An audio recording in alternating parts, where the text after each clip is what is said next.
મિત્રો, હવે આપણે ગોલ્ગી પ્રસાધન વિશે જોઈશું।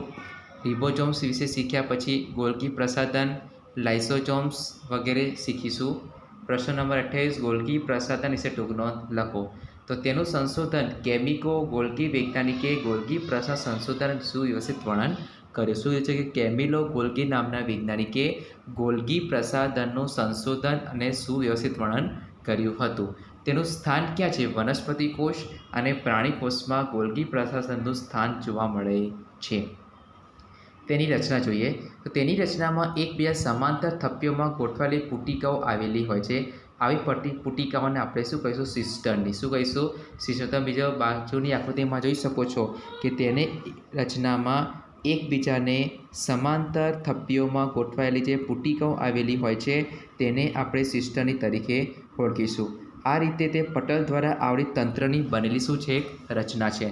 ગોલ્ગી પ્રસાધનના પટલો કેટલીક વખત અંતઃકોષ રચનાના પટલ સાથે જોડાયેલી હોય છે। શું કીધું છે કે કેટલીક વખત અંતઃકોષ રચનાના પટલ સાથે જોડાયેલી હોય છે। તે અન્ય જટિલ કોષીય પટલ તંત્રનો શું બનાવે છે? એક ભાગ બનાવે છે। ત્યારબાદ તેના કાર્યો શું છે? તો અંતઃકોષ રસજાળ દ્વારા સંશ્લેષિત દ્રવ્યનું ગોલ્ગી પ્રસાધન દ્વારા કોષની અંદર તથા કોષની બહાર મુક્ત કરવામાં આવે છે। તે અંતઃકોષ રસજાળ છે જેને આપણે બે પ્રકાર શીખી ગયા છે।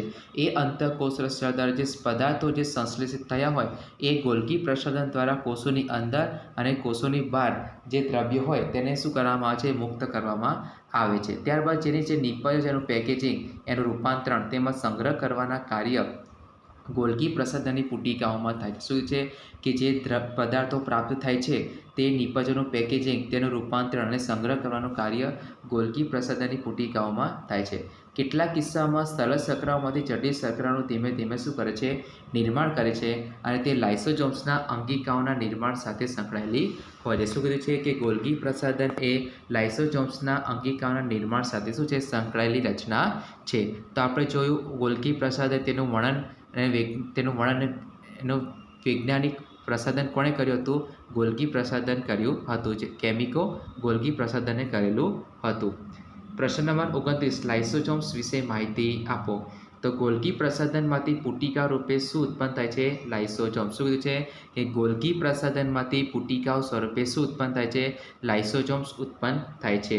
સંરચના તો પાચક ઉત્સેચકો એટલે કે હાઇડ્રોલસ ધરાવતી આવરિત પટલ મેં કોથળી જેવી શું છે? રચના છે। જે શરીરમાં પાચક ઉત્સેચકો ધરાવતા હોય એવી આવરિત પટલ મેં કોથળી જેવી રચનાને આપણે શું કહીશું? લાઇસોઝોમ્સ। લાઇસોઝોમ્સ એ કોથળીના ઉત્સેચકો કર્ણિકામય અંતઃકોષ રચના નિર્માણ પામે છે।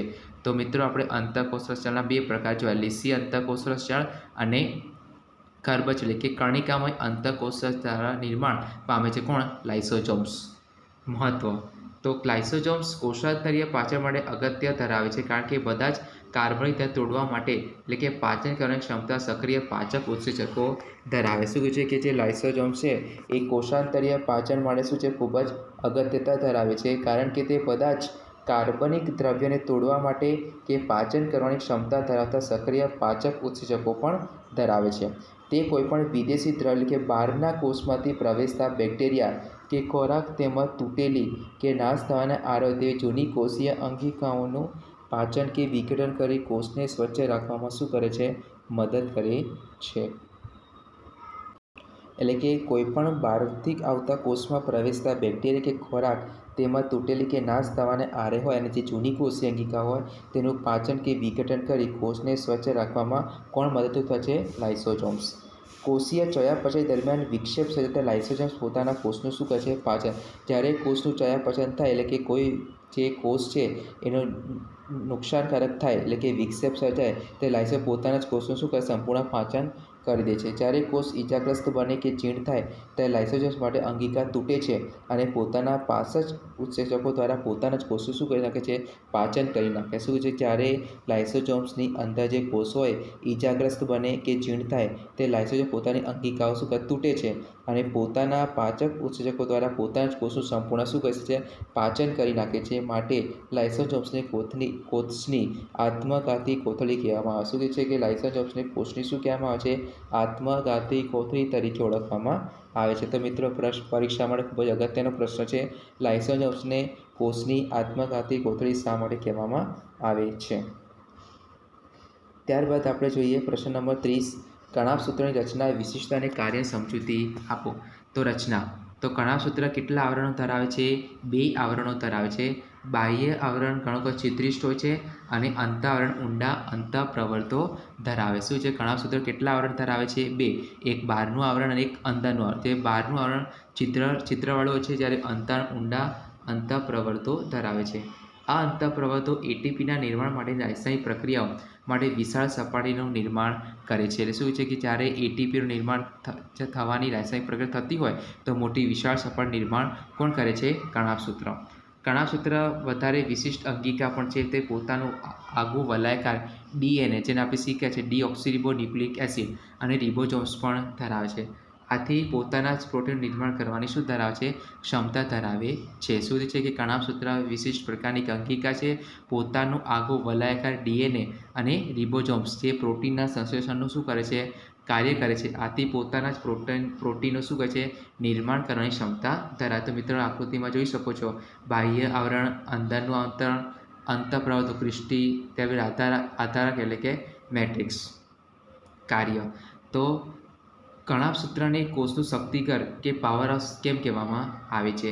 તો કોષ તેમજ જીવનની વિવિધ રાસાયણિક પ્રવૃત્તિઓ માટે ઉર્જા એટીપી એટલે કે એડિનોસાઇન ટ્રાઇફોસ્ફેટના સ્વરૂપમાં કણાભસૂત્ર શું થાય છે? મુક્ત થાય છે. મિત્રો આ પ્રશ્ન અગત્યનો છે કે કણાભસૂત્રને કોષનું શક્તિઘર કેમ કહેવામાં આવે? તેમાં એટીપીનું પૂર્ણાંક શું છે? Adenosine triphosphate. તો જે કોષો જીવનની વિવિધ રાસાયણિક પ્રવૃત્તિઓ માટે જરૂરી ઉર્જા એડિનોસાઇન ટ્રાઇફોસ્ફેટના સ્વરૂપમાં કણાભસૂત્રમાં શું થાય છે? મુક્ત થાય છે. આમ એટીપીને કોષના ઉર્જા ચલણ તરીકે તેનું નિર્માણ કરતા કણાભસૂત્રના કોષનું શું કહેવામાં આવે છે? શક્તિઘર તરીકે ઓળખવામાં આવે છે. ત્યારબાદ એટીપી, તો એડિનોસાઇન ટ્રાઇફોસ્ફેટ તરીકે ઓળખાતું શક્તિપર સંયોજન છે. મિત્રો એટીપી ટૂંકમાં પૂછાય તો એટીપીનું પૂર્ણ શું છે? એડિનોસાઇન ટ્રાઇફોસ્ફેટ તરીકે ઓળખાતું કોષનું શક્તિસભર સંયોજન છે.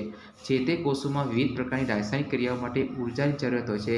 આ ઉર્જા એટીપીના સ્વરૂપમાં શું થાય છે? ઉપયોગ થાય છે.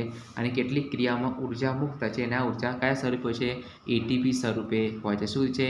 જે તે કોષોમાં વિવિધ પ્રકારની રાસાયણિક પ્રક્રિયાઓ થતી હોય એના માટે કોની આવશ્યકતા હોય છે? ઉર્જાની. આ ઉર્જા એટીપીના સ્વરૂપમાં શું થાય છે? ઉપયોગ કરવામાં આવે છે અને કેટલીક ઉર્જા મુક્ત થાય છે. આ ઉર્જા કયા સ્વરૂપે હોય છે?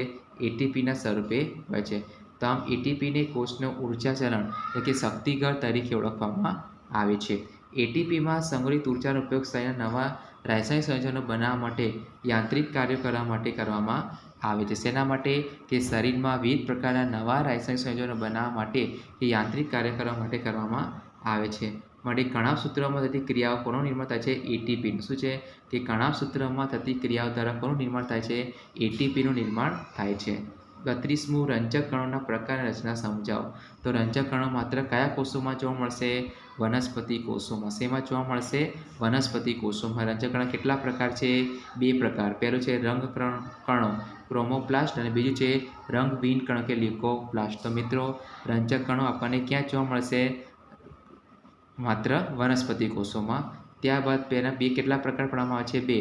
રંગ કણ ક્રોમોપ્લાસ્ટ અને બીજું રંગવિહીન કણ લ્યુકોપ્લાસ્ટ. ત્યારબાદ આપણે જોઈએ રંગકણો ક્રોમોપ્લાસ્ટ.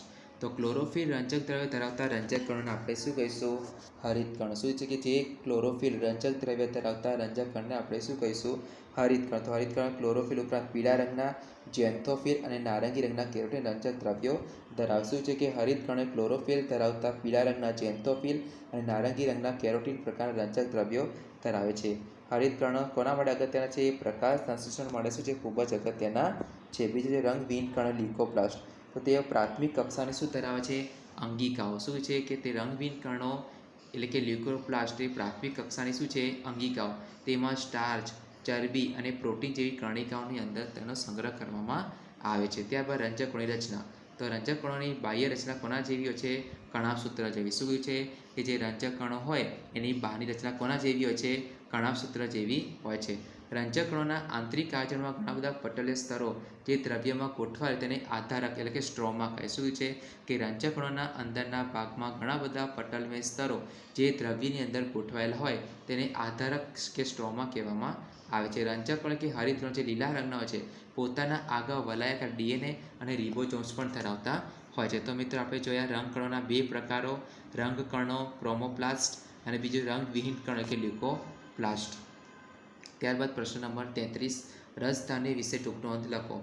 તો રસધાનીઓ ઘન કે પ્રવાહી પદાર્થોનો સંગ્રહ કરતી કોથળી જેવી રચનાઓ છે. શું કીધું મિત્રો? બાજુની આકૃતિમાં જોઈ શકો છો કે રસધાન એ ઘન કે પ્રવાહી પદાર્થોનો સંગ્રહ કરતી કોથળી જેવી શું ધરાવે છે? રચના. વનસ્પતિ કોષમાં રસધાની. તો વનસ્પતિ કોષમાં રસધાની કેવા કદની હોય છે? મોટા કદની. જ્યારે પ્રાણી કોષમાં કેવા કદની હોય છે? નાના કદની. વનસ્પતિ કોષમાં કેન્દ્રસ્થ રસધાની કોષના કેટલા ટકા ભાગ રોકે છે? 50થી 90% ભાગ રોકે. શું છે કે વનસ્પતિ કોષમાં જે રસધાની છે કોષના કદનો કેટલા ટકા ભાગ રોકી શકે છે? 50થી 90%. વનસ્પતિ કોષમાં રસધાનીઓ કોષીય દ્રવ્યોથી ભરેલી. શું છે કે જે તે વનસ્પતિ કોષ હોય એ રસધાનીઓ સંપૂર્ણ કોષીય દ્રવ્યોથી ભરેલી હોય છે. વનસ્પતિ કોષના જીવનમાં અગત્યના ઘણા દ્રવ્યો જેવા કે એમિનો એસિડ, શર્કરાઓ, વિવિધ કાર્બનિક એસિડ્સ, કેટલાક પ્રોટીન સંગ્રહ શેમાં કરવામાં આવે છે? રસધાનીમાં કરવામાં આવે છે. પ્રાણી કોષમાં રસધાની કેવા કદની હોય છે? નાના કદની હોય છે.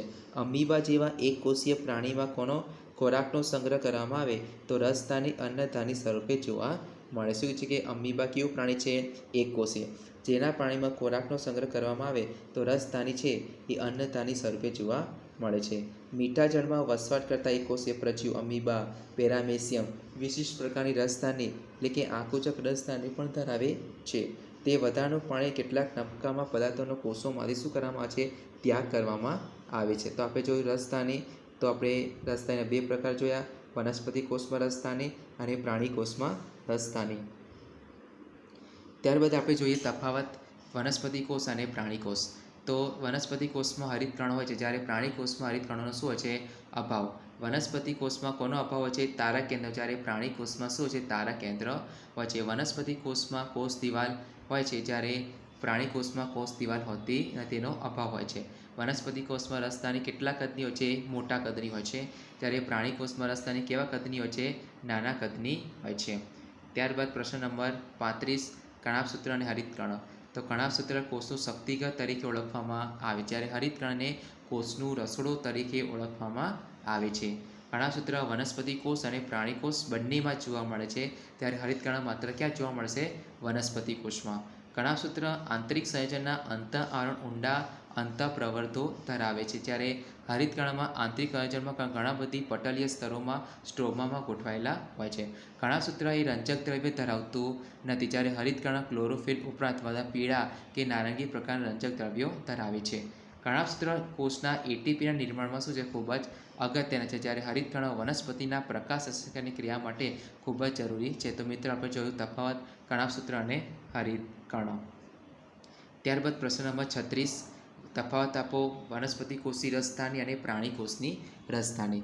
તો વનસ્પતિ કોષની રસધાની કેવા કદની હોય છે? ઘણા મોટા કદની હોય છે. જ્યારે પ્રાણી કોષમાં રસધાની કેવા કદની હોય છે?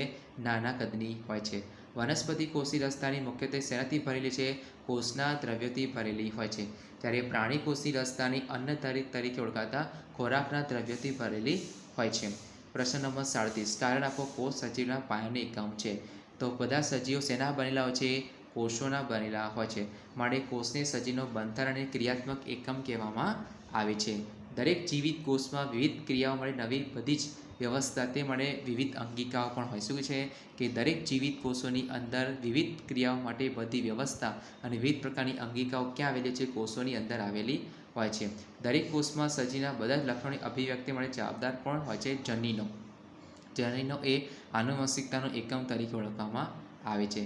એક જ કોષ આખા સજીવનું નિર્માણ કરે છે અને કોષો વિભાજિત થઈ નવા પ્રકારના કોષો શું કરે છે? ઉત્પન્ન. જ્યારે કોષોનું વિભાજન થાય તો બીજા નવા પ્રકારના કોષો શું કરે છે? ઉત્પન્ન કરી શકે છે. માટે કોષ એ સજીવના પાયાનો શું છે? એકમ છે. તો શું મિત્રો કે કોષ એ સજીવના પાયાનો શું છે? એકમ છે. તો મિત્રો આપણે ધોરણ 9 ચેપ્ટર નંબર 5 સજીવના પાયાનો એકમ કોષ એ આપણે ચેપ્ટર અહીંયા પૂરું થયું છે.